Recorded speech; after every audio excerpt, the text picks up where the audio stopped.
Bonjour 20 jeux de joueurs et 20 jeux de joueuses. Aujourd'hui, je suis là pour vous présenter The Arrival, une petite dégustation, un jeu de Martin Wallace, édité par Games Up. Alors, le jeu... Tiens, je te donne ça. Le plateau de jeu, donc c'est un plateau divisé avec plusieurs provinces et on a des campements. Donc ici on a une partie en cours pour 4 joueurs.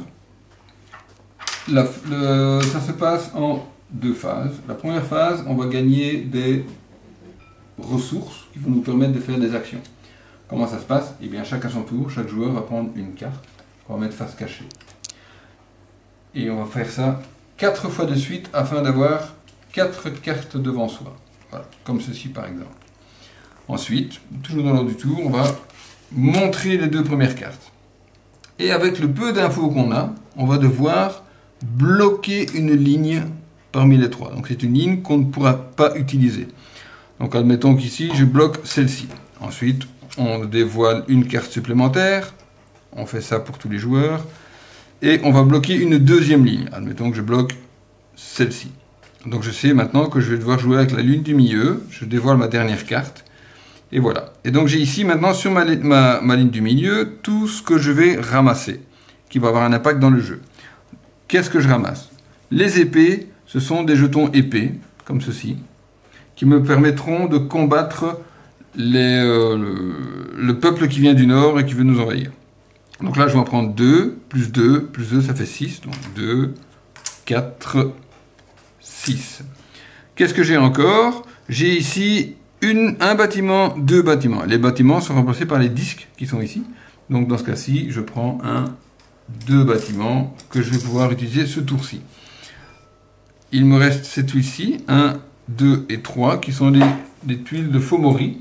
Donc les Fomori, c'est le peuple qui vient du nord et qui va foutre un peu le boxon dans l'île. Donc ici j'en prends 3. Mais quand j'en prends 3, je vais également augmenter ma corruption. 1, 2, 3. Vous allez voir que ça va avoir de l'importance dans le décompte final. Peut-être. On les garde face cachée. Dans les médias, c'est pas nécessaire de voir la face visible. Et il reste le dernier symbole qui est ici, qui sont les techniques. Et donc là, comme j'en ai 2...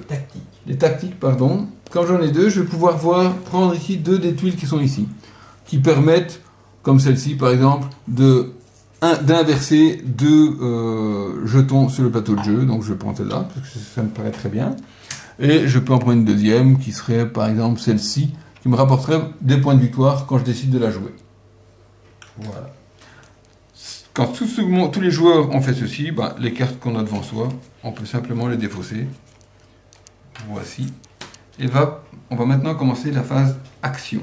Donc, la phase action, on va jouer avec ce qu'on a ici. On peut faire à son tour 2 actions. Une des actions qu'on peut faire, c'est construire un bâtiment. Le bâtiment, c'est placer un disque. Alors, plusieurs règles, adjacent à un bâtiment qu'on a déjà. Donc, je pourrais mettre un bâtiment ici. Un bâtiment vide. Ou alors, je peux dire, je construis et je fortifie un bâtiment déjà existant. Ce qui sera plus difficile à détruire. Deuxième action que je peux faire, c'est attaquer les Fomori. Donc les Fomori, c'est ces tuiles qui sont ici. La tuile indique quoi? Elle indique le nombre de sa puissance dans le disque rouge. Donc là, il me faut 3 épées pour gagner la bataille. Dans le disque vert, c'est les points de prestige que je vais gagner si je la combats. Donc dans ce cas-ci, si je suis jaune, je peux la combattre. Donc je défausse 1, 2, 3. Je vire la tuile Fomori. Et là, j'ai le choix.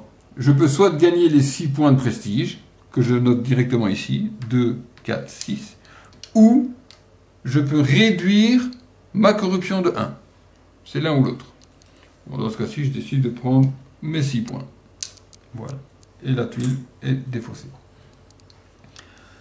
La troisième action que je peux faire, c'est étendre les Fomori ou attaquer avec les Fomori. Donc les Fomori sont toujours par du haut du plateau et vont descendre pour attaquer.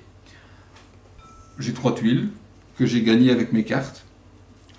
Admettons que je vais attaquer celui-ci. Ça me prend une tuile pour virer la résistance et en mettre une autre que je mets cette fois-ci face visible.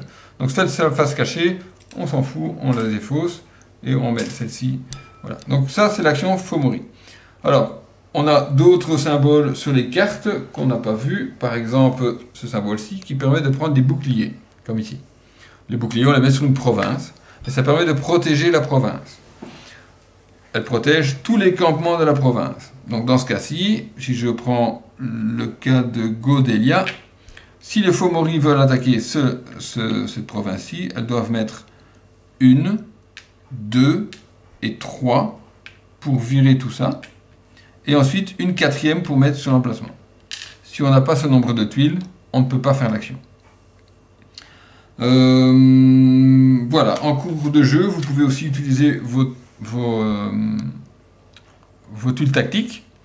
Donc dans ce cas-ci, je pourrais dire, ah ben, j'ai fait une action, ça m'intéresserait bien de permuter le rouge qui est ici avec le jaune qui est ici, par exemple. Voilà. Et alors je défausse ma tuile.